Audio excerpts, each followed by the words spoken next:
2025 মাধ্যমিক পরীক্ষার্থীদের কাছে শুভকামনা, তাদের সাফল্য নিয়ে আমার কয়েকটি কথা। 2025-এর মাধ্যমিক পরীক্ষা প্রায় চলেই এলো।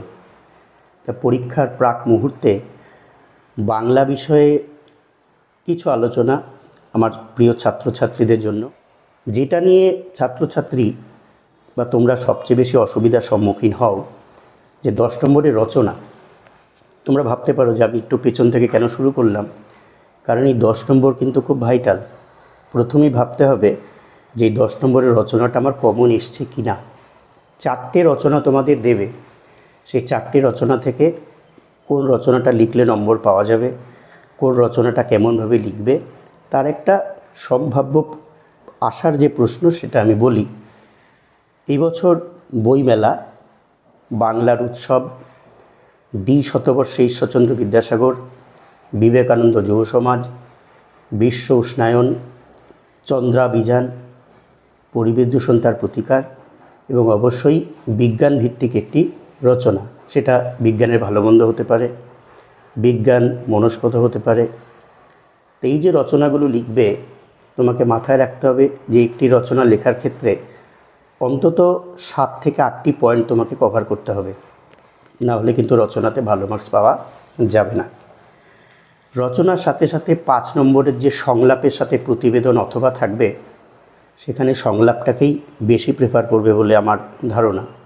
সেক্ষেত্রে নিত্য প্রয়োজনীয় দ্রব্যমূল্য বৃদ্ধি, পণ প্রথা, ফেসবুক ব্যবহারে সতর্কতা, ইন্টারনেট ব্যবহার, এই যে ধরো সংলাপগুলো লিখবে, সেখানে দুজন বন্ধুর মধ্যে যে কাল্পনিক সংলাপ, সেটা লিখতে গিয়ে কিন্তু নম্বরটা ভালো পাওয়া যায়।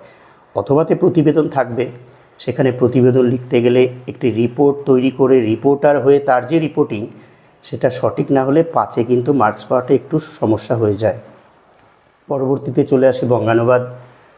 বঙ্গানুবাদের ক্ষেত্রে মধ্যশিক্ষা পর্ষদের যে টেস্ট পেপার WBTA, ABTA, এগুলো থেকে প্র্যাকটিস করে সঠিকভাবে ইংরেজিটা পড়ে তার বাংলায় অনুবাদটা করা।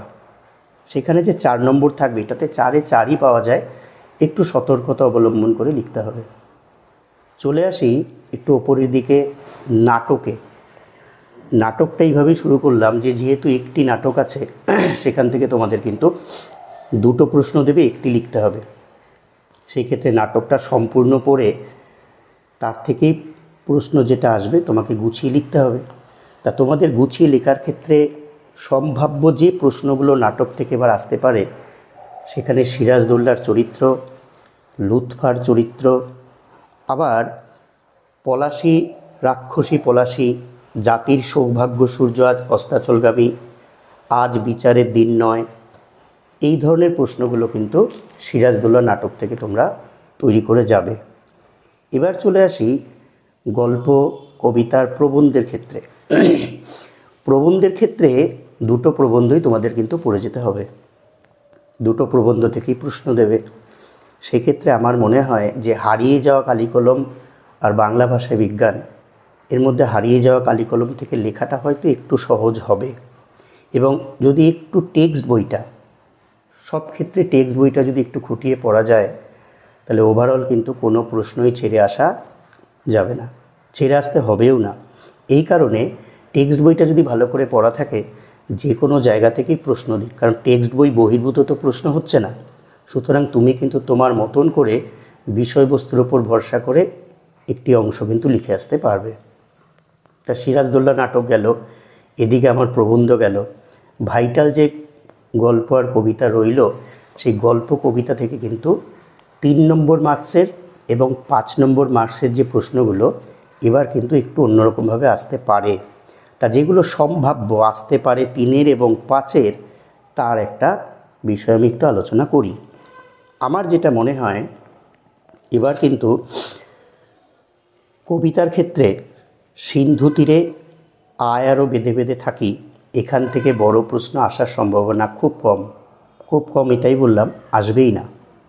তা সিন্ধু তীরে আয় আরও বেঁধে বেঁধে থাকি, এই 2টো বড় বাদ দিয়ে আমাদের কাছে যেগুলো পড়ে আছে, অশোকে একজন, আফ্রিকা, অভিষেক এবং প্রলয় উল্লাস, এই চারটে তোমরা খুব ভালো করে তৈরি করবে। আর সিন্ধু তীরে আয়েরও বেঁধে বেঁধে থাকে, যেটা বড় বাদ দিতে বললাম, যদি খুব ভুল না হয় তাহলে সিন্ধু তীরে আয়েরও বেঁধে বেঁধে থাকেই থেকে কিন্তু ছোট প্রশ্ন 3 মার্কসের আসছেই। এবং বড় প্রশ্নের ক্ষেত্রে যে অশোকে একজন আফ্রিকা, অভিষেক, প্রলয় উল্লাস বললাম, সেখানে অস্ত্রের বিরুদ্ধে গানটাও তোমাদের একটু পড়ে রাখতে হবে। আমি গল্পের ক্ষেত্রে চলে যাই। গল্পে এবার বড় প্রশ্নের ক্ষেত্রে পথের দাবি আর বহুরূপী না পড়াই ভালো, এটা আমার মনে হয়। তাহলে পড়ে রইল যে 3টে গল্প, তার মধ্যে জ্ঞানচক্ষু, নদীর বিদ্রোহ আর অদল বদল, এই 3টে খুব ভালো করে পড়ে যাবে। এই 3টের মধ্যে অদল বদল এবং জ্ঞানচক্ষু, এই দুটো থেকে প্রশ্ন আসার সম্ভাবনা প্রবল। ওই দুটো প্রশ্ন দেবে, একটা লিখতে হবে, সুতরাং এই দুটো থেকে একটা কিন্তু কমন পেয়ে যাবে। আর উল্টো দিক থেকে পথের দাবি, বহুরূপী এবং নদীর বিদ্রোহ, এগুলো থেকে কিন্তু 3 মার্কসের প্রশ্ন তৈরি করবে। পড়ে রইল একটা উপন্যাস কোনি।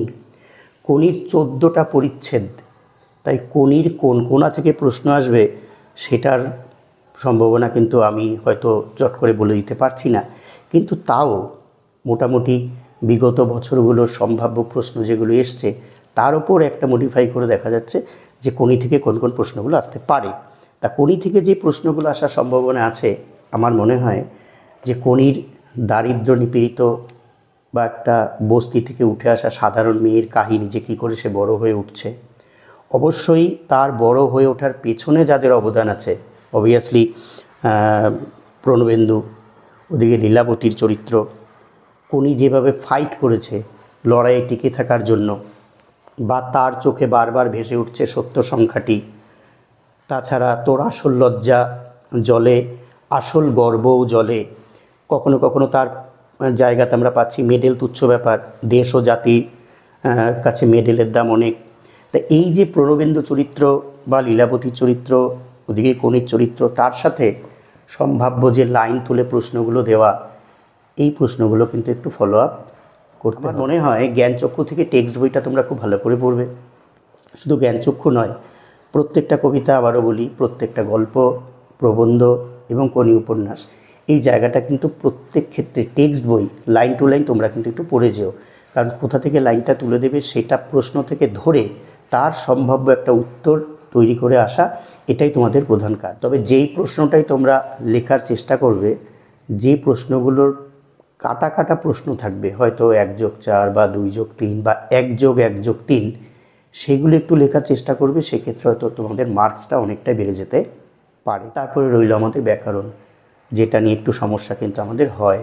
সেই সমস্যাটা কি, তুমি ব্যাকরণ বইটা থেকে খুব ভালো করে ছোট ছোট সংজ্ঞাগুলো দেখে যাও, কারকের জায়গাটা দেখে যাও, সমাসের জায়গাটা দেখে যাও, বাক্যবাচ্য পরিবর্তন সেটা দেখে যাও, এবং সেখানে যে আমাদের নাম্বারগুলো ডিভাইডেড করা থাকবে, সেগুলো ছোট ছোট জায়গা থেকে যদি ঠিকঠাক উত্তর লেখা যায়, তাহলে কিন্তু ব্যাকরণ থেকে অনেকটা উত্তর চলে আসতে বা নম্বর চলে আসতে পারে। তাহলে এই যে ধরো টোটাল 90 নম্বরের যে পরীক্ষাটা বাংলায় হবে, সেক্ষেত্রে প্রথম যে 17 নম্বর আছে আমাদের হাতে এমসিকিউ, একটি প্রশ্ন দেবে। তোমরা জানো, টেস্ট পরীক্ষা দিয়ে এসছো, একটি প্রশ্নের 4টি অপশান থাকবে।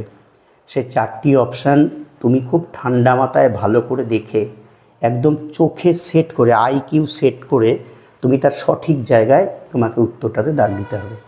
এবং দাগ দিতে গিয়ে তাড়াহুড়ো করে, খুব ভালো প্রশ্ন চলে এসছে, আমার সব কমন, ওই তাড়াহুড়ো করতে গিয়ে কোনো একটা ভুল মানে কিন্তু 1টি নম্বর তোমার চলে যাওয়া। সুতরাং ওই যে শর্ট টাইপের প্রশ্ন থেকে নম্বরটা আমার ক্যারি করাতে হবে, ওটা কিন্তু ঠান্ডা মাথায় যত তাড়াতাড়ি সম্ভব সঠিক উত্তরটিতেই তোমায় দাগ দিতে হবে। আর একটা জিনিস করবে, যখনই কোনো বড় প্রশ্নে যাবে, সেই বড় প্রশ্নে যাওয়ার সময় যদি দেখো যে কোনো প্রশ্ন নাম্বার ডিভাইডেশন বা কাটা প্রশ্ন, মার্জিনের ভেতরে বক্স করে এক একটি প্রশ্নের উত্তর তোমরা স্টার্ট করবে, যাতে পরীক্ষকদের খাতা দেখতেও সুবিধা হয় এবং তারা নম্বরটা দিতে তাদের অনেক বেশি সুবিধা হয়। পরীক্ষা তোমাদের খুব ভালো হোক, খুব ভালো থেকো, এই আশায় রইলাম। ধন্যবাদ। নদিয়া থেকে মৈনাক দেবনাথের রিপোর্ট, লোকাল।